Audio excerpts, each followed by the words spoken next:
तर आज माझ्या मनीकडून हे देवीचं आरसं फुटलेलं आहे.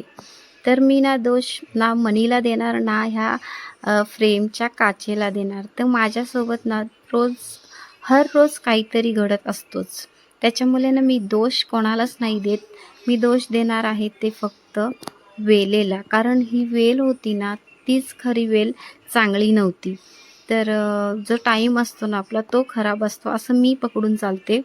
तर तुम्ही कमेंटमध्ये मला नक्कीच सांगा की दोष कोणाचा असतं अशा काही गोष्टी घडतात तेव्हा. मी तर वेलेलाच मानते की कारण ती वेल खराब होती, आपलं टाईम खराब होतं त्याच्यामुळं ते तसं झालं असावं.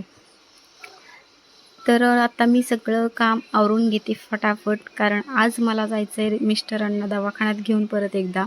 तर त्यांची तब्येत थोडी ठीक नाही आहे, बरेच दिवस झाले.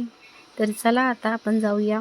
तर हा आमचा रोहाला जाण्याचा रोड पाहू शकताय. काम चालू असल्यामुळे इतकी धूळ आणि त्यात वरती इतकं ऊन कडक आहे.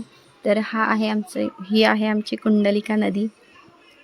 आणि मी जो आरसा होता माझ्याकडे तो मी आता विसर्जन करणार आहे. मला तरी आता याच्यापुढे असं वाटतं की काचेची कोणतीही फ्रेम घरात ठेवावीच नाही.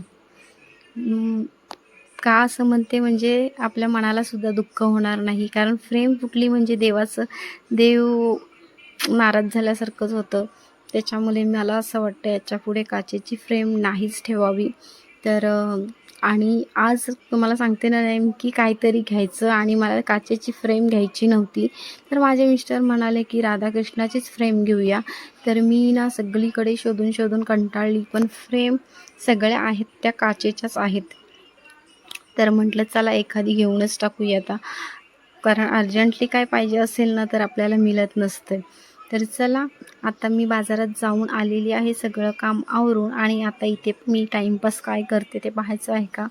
तर मी ना हवा आली की आमच्या झाडावरून टप्पाटप आंबे पडत असतात आणि तेच आंबे मी घ्यायला आलेली आहे. मस्त अगदी जेवतावेळी ना चुपून आंबे खायला मला तर खूपच आवडतात, कारण गावठी आंबे खूपच छान लागतात.